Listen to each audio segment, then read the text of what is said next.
My husband brought his work wife on our anniversary trip to Hawaii. When I got upset, he said I was being insecure and that men need female friends. Now he's begging me not to sign the divorce papers. I was heading to the airport when my husband Jerry texted me, "I have a surprise. Hope you'll like it." I raced past the crowd of people at the entrance and spotted him at the check-in counter. But he wasn't alone. "Surprise! I invited Sasha," he said, gesturing to his 26-year-old coworker who stood there with 2 pink suitcases. The same woman who had him texting past midnight, sending hearts and selfies. She's never been to Hawaii and just went through such a rough breakup. "I knew you wouldn't mind." Sasha hugged me like we were best friends. "You're so lucky to have such a thoughtful husband," she said. "He used your miles to book my ticket so I could afford it." I stood there frozen while Jerry showed me the boarding passes. "Aisle seat for me." Sasha had the window and Jerry between us. "I know you like to sleep on planes anyway," he said to Sasha. She giggled a quick thank you. He handed over mine, then frowned when he saw my face. "Don't be weird about this," he whispered in my ear. "This is just corporate culture. Everyone treats their work wife this way." After checking in and dropping our bags off in the hotel lobby, Jerry suggested we grab a late lunch at the beachfront restaurant. The hostess smiled and said, "Party of 3, right? Your husband changed the reservation last month." I felt my chest tighten. Our anniversary lunch. He'd planned for 3 people a month ago.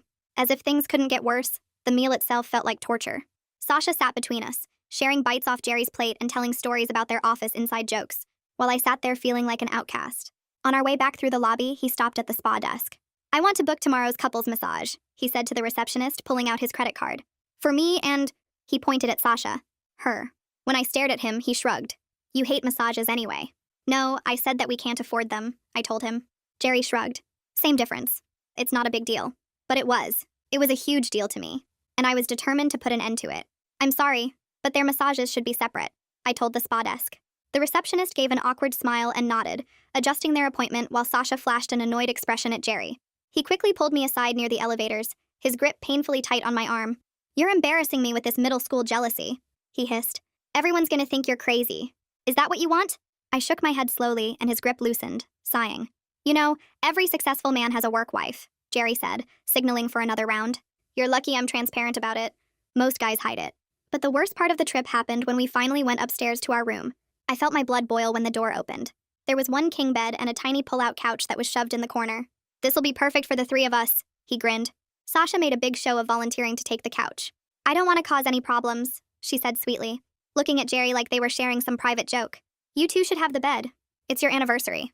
I crawled into bed that night feeling like a stranger in my own marriage. Jerry gave me a quick peck on the forehead before turning away. "See? Everything's fine. You always make such a big deal out of nothing." I woke up at 2 a.m. to whispering and giggling. Through the darkness, I watched my husband get up and walk over to the couch. "Come on," he whispered to Sasha. "The bed's huge. She won't even notice." I heard her fake protest for about 2 seconds before following him back. She slipped under the covers on his side, and he pulled her close against him. "She's out cold," he whispered. I lay there for another hour, completely still, listening to their synchronized breathing, his hand on her waist, her head on his chest, in our anniversary bed. When I couldn't take it anymore, I slipped out and locked myself in the bathroom with my phone. I booked the next flight home using his credit card. I packed in the dark, then took photos of them tangled together just before I left. The Uber to the airport cost $200. I didn't care. I blocked his number during takeoff and watched the missed calls pile up when I landed back home hours later. I wasted no time and found a lawyer to help me handle this mess, collecting evidence, drawing up divorce papers. And that Monday when Sasha and Jerry returned to work, I marched into their office building with my lawyer, ready to see heads roll. The entire C-suite was in their quarterly planning meeting, and I thought, wow, perfect timing. Jerry's face went from confused to white when he saw me walk in. "Sorry to interrupt," I said, handing him the divorce papers in front of everyone.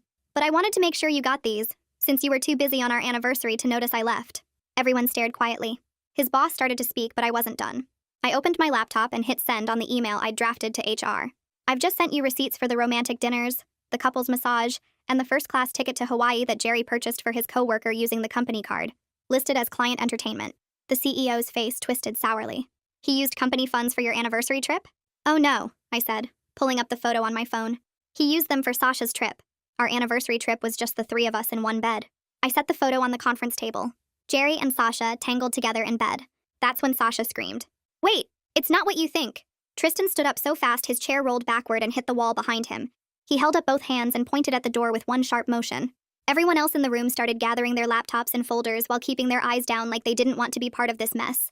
I watched them file out one by one, some of them glancing back at the photo still sitting on the conference table. Tristan waited until the last person left before he turned to look at Jerry and Sasha, then at me. His face had gone completely red, and I could see a vein pulsing in his forehead. He told them both to sit down and gestured for someone from HR to come back in. Jerry dropped into his chair and put his head in his hands, while Sasha kept standing there with tears running down her face. She kept saying it wasn't what it looked like, that we were all in the same room and nothing happened, that I was twisting an innocent situation into something dirty. I stood perfectly still near the doorway watching Jerry's shoulders shake. His face cycled through so many expressions in just a few seconds. First, he looked shocked, like he couldn't believe I'd actually shown that photo to everyone. Then anger flashed across his features and his jaw clenched tight. Finally, panic set in, and his eyes darted around the room like he was looking for an escape route. Sasha turned to him for support, but he wouldn't even look at her. She said his name twice, but he just kept his head down, and his hands pressed against his temples. A woman from HR came back in with a notebook and sat down at the far end of the table. She asked if I had copies of everything I'd sent to their department. I nodded and told her it was all in the email with timestamps and receipts attached. Tristan told me I could leave now and that they'd be in touch about next steps. I picked up my laptop and walked out without looking back at Jerry or Sasha. The hallway felt too bright after the dim conference room. I made it about 10 steps before Jerry came rushing out behind me calling my name. He caught up and tried to grab my arm, but I pulled away before he could touch me. He used that calm voice he always puts on when he wants to sound reasonable, the one that makes me feel crazy for being upset. He said we needed to talk about this like adults and work it out privately instead of making a scene at his workplace. I stopped walking and turned to face him. I told him everything goes through my attorney now and there's nothing to discuss between us anymore. He started to respond, but I walked away while he was still mid-sentence with my hands shaking, so hard I had to shove them in my pockets. My legs felt steady though, and I kept walking toward the elevator without looking back. I could hear him calling after me, but I pressed the button and waited, watching the numbers light up as the elevator climbed toward our floor. When the doors opened, I stepped inside and hit the lobby button. Jerry was still standing in the hallway staring at me when the doors slid shut. I drove straight to Josephine's office building across town, gripping the steering wheel so tight my knuckles turned white.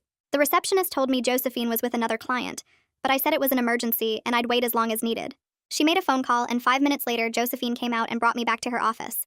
I told her everything that just happened at Jerry's workplace, and she listened without interrupting, taking notes on a yellow legal pad. When I finished, she asked if I'd kept copies of all the evidence I'd shown them. I pulled out my phone and showed her the backup files I'd saved to the cloud. She nodded and started making a list of immediate steps we needed to take.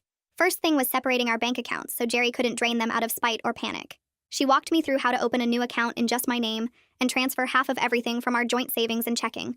Next, she told me to change all my passwords for email, social media, bank accounts, everything Jerry might know or guess.